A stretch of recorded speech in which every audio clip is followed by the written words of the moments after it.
Allez, bienvenue à toi sur cette vidéo très spéciale les amis, puisque je suis en présence d'un ami. Donc je vais laisser se présenter, mon ami Tristan. Merci d'avoir accepté cette invitation déjà. Est-ce que tu peux te présenter en quelques mots, nom, prénom, âge, profession aussi? Du coup moi c'est Tristan, 27 ans.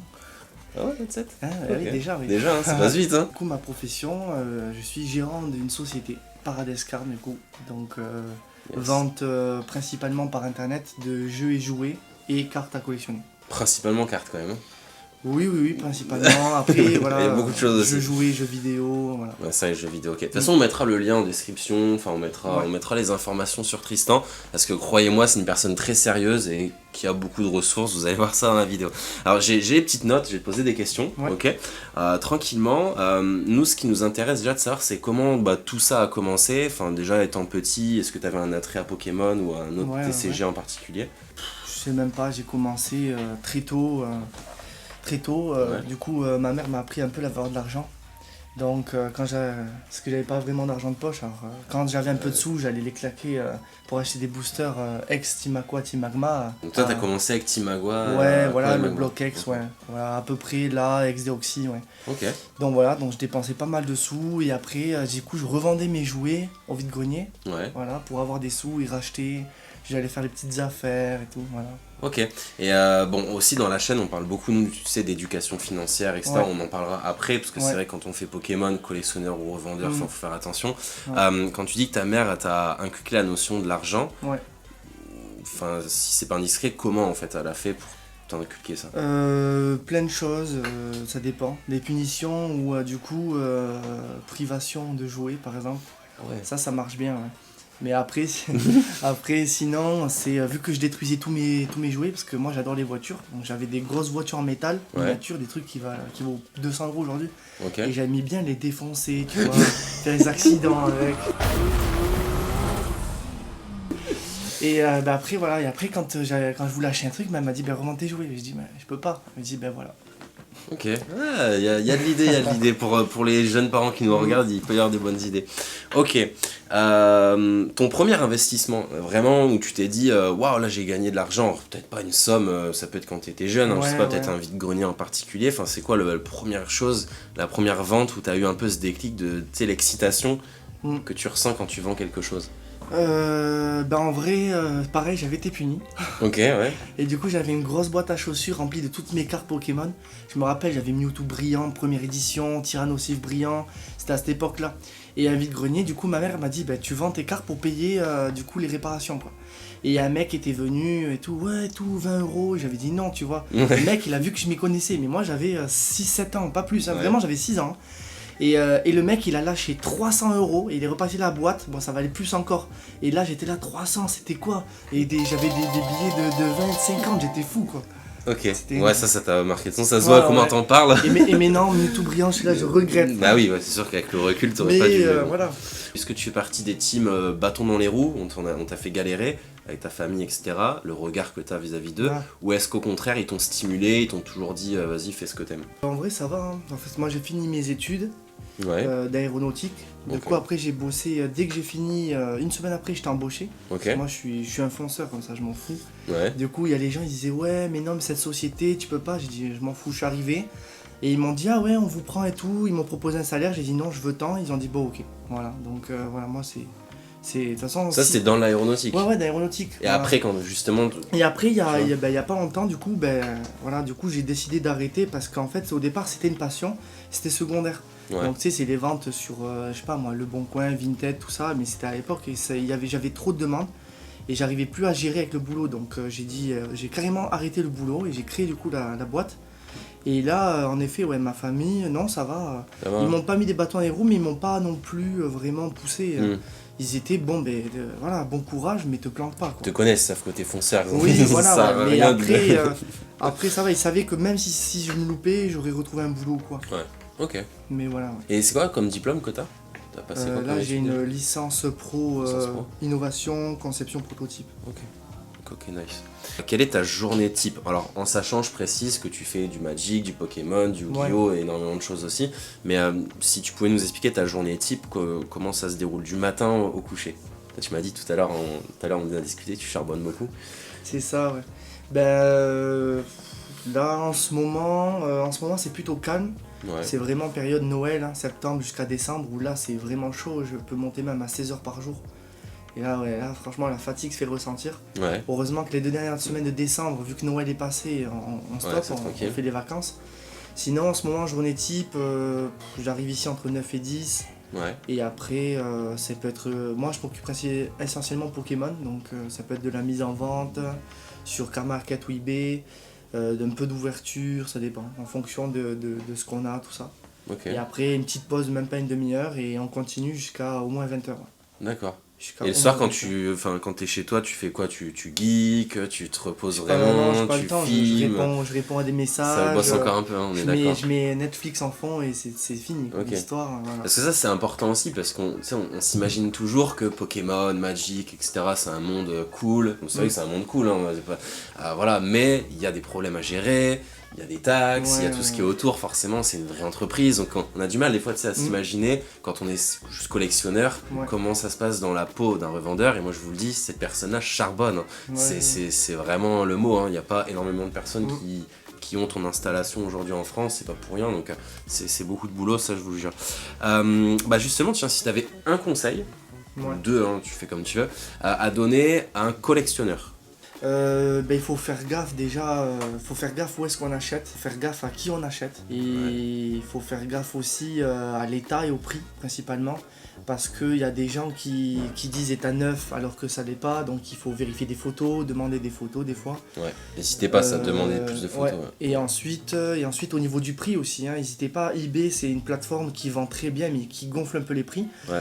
Donc si c'est la collection de cartes pas forcément françaises, il faut vraiment se tourner sur Car Market. C'est là où on a d'ailleurs toutes nos cartes non françaises parce que c'est une plateforme internationale, numéro 1 des ventes Ouais. dans le monde entier des cartes. Voilà, donc si vous voulez collectionner du japonais, de l'anglais, voilà, les prix sont limite x2 sur eBay. Mm. Donc ça c'est le principe pour la collection. Et pour du français, tu conseillerais d'acheter où du coup, en sachant que mon card market.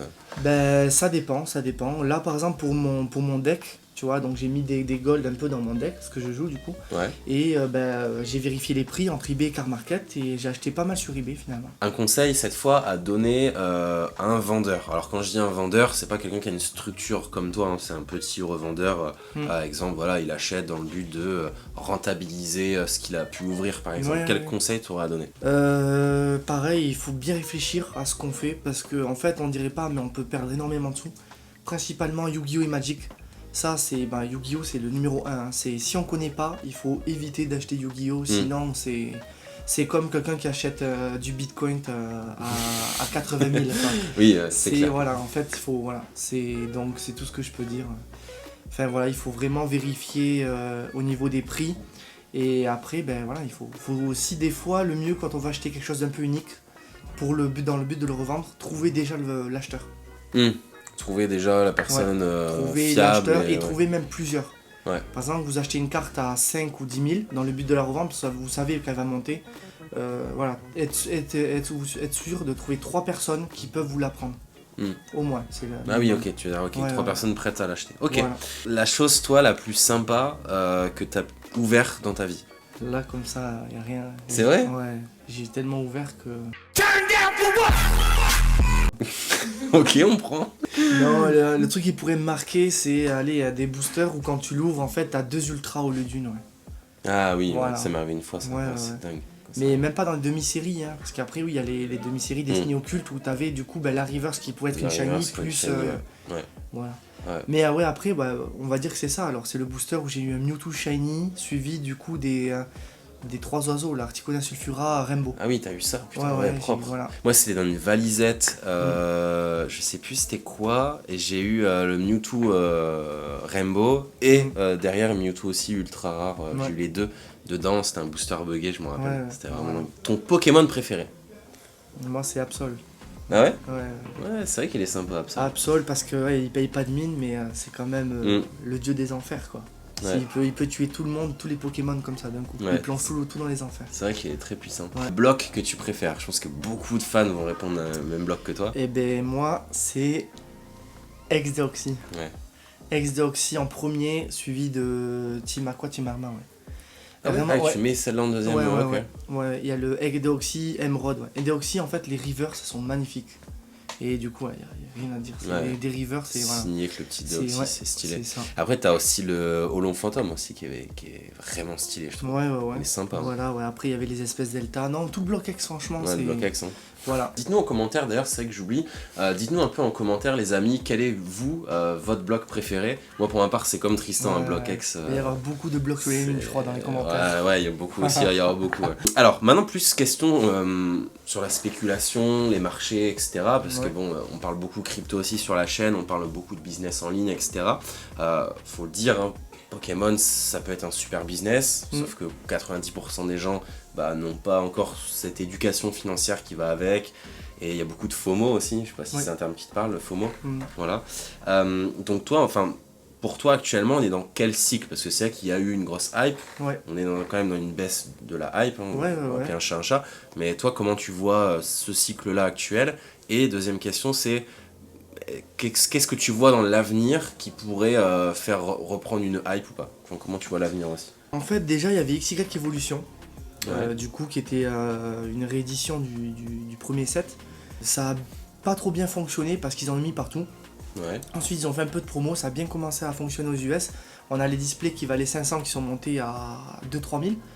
Donc voilà. Ensuite, du coup, les gens sont remis sur le set de base. Alors après, il y avait du coup le Covid qui a fait que les gens se sont replongés dans. Voilà. Mais bon, là en fait, la hype a fonctionné sur le récent pour les gens qui achètent et qui revendent, et sur du coup que le set de base. Après, il y a eu les 3 premiers sets, il y a eu aussi un peu Jungle, Fossil, Team Rocket, mais c'est tout. Il y a une histoire apparemment, je pense, comme quoi il y allait y avoir une réédition de Jungle. Donc à voir, on ne sait pas encore si c'est vraiment le cas. Mais il y a toujours en fait, comment dire, les Pokémon en fait, ils font un principe de on ne fournit jamais assez de la demande. Bah lynx, le lynx. Donc pour qu'il y ait toujours, qu'il y ait toujours de la demande. Et ça fonctionne bien parce que même moi, mes précommandes, du coup, elles sont toujours réduites. Et il y a beaucoup de gens qui trouvent pas. Donc il y aura toujours de la demande. Et grâce à ça, en fait, il y aura toujours la demande. Donc il y aura toujours des gens qui trouvent pas leurs items. Il y aura toujours des gens qui vont trouver et revendre cher. Il y aura voilà. Donc pour toi, il y a ce système d'offre et demande. Après, est-ce que pour toi, par exemple, quelqu'un comme Michou ou un autre influenceur, peu importe, est-ce que pour toi, c'est des gens qui peuvent réellement influencer les marchés? Ça dépend. Après, on les connaît, les influenceurs qui font du Pokémon, ils sont connus pour ou soit ouvrir du récent, ou soit ouvrir des premiers. Et donc montrer, en fait, c'est un étalage un peu de richesse, et ça, c'est pas... Voilà, du coup, le truc qui se passe, c'est... En effet, si peut-être demain, Michou, je sais pas moi, ouvre une display Block X, en effet, il peut y avoir de la spéculation sur Block X. Voilà, c'est comme ça. En fait, après, c'est pareil. Là, on a eu les 25 ans Pokémon, il y a eu la hype sur le Wizard. Dans 5 ans, il y aura les 30 ans Pokémon, et du coup, les gens qui ont commencé à cet âge-là, c'est le Block X. Donc il y a moyen que le Block X, ça soit une valeur d'avenir, et avec les stars, du coup, les meilleurs. D'ailleurs, ils ont sorti là les V-Stars, mais voilà. Du coup, la hype, on pensait que les V-Stars allaient donner envie aux gens d'acheter des stars, mais vu que ça n'a rien à voir, ça n'a rien à voir. Après, disons, si on suit la logique, chaque bloc, chaque génération, ça va faire remonter le bloc sur lequel il y aura une hype, en fait. Mais il y a déjà la hype de Diamant Perle. Fusion.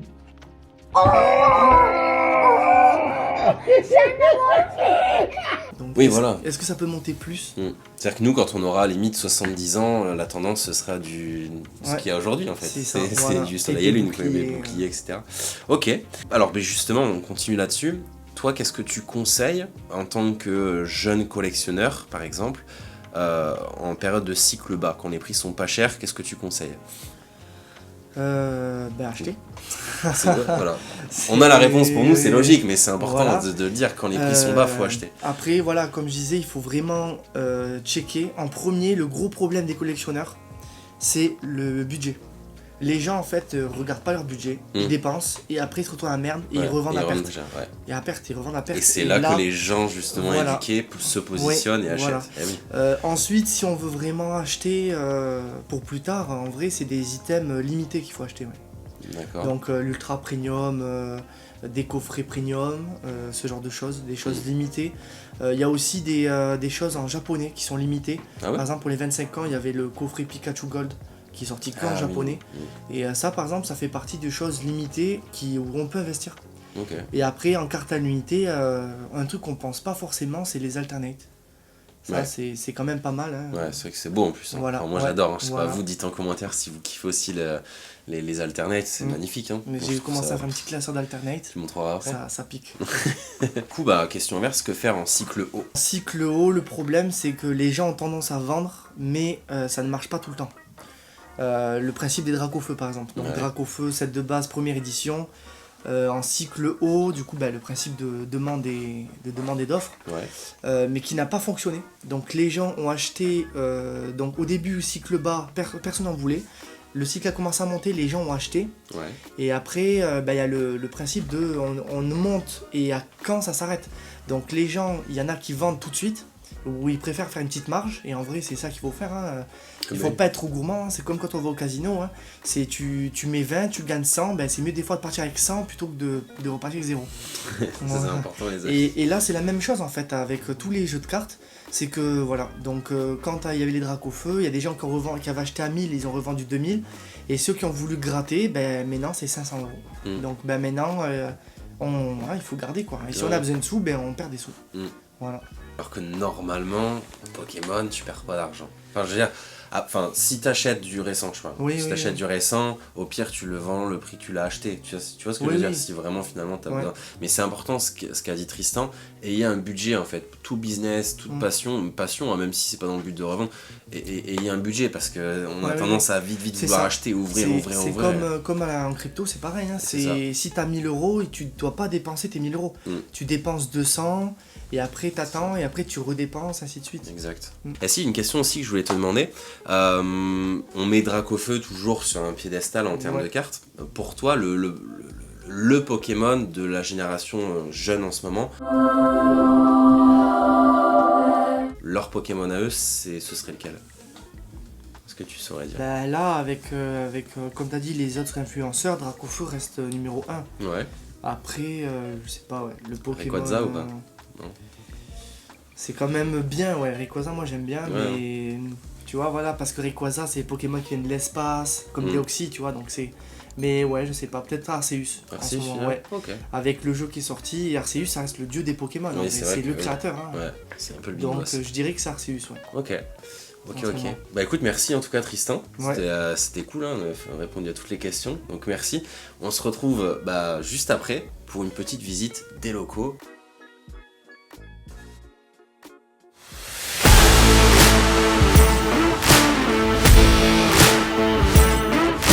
Donc là les amis, on s'apprête à voir le Graal.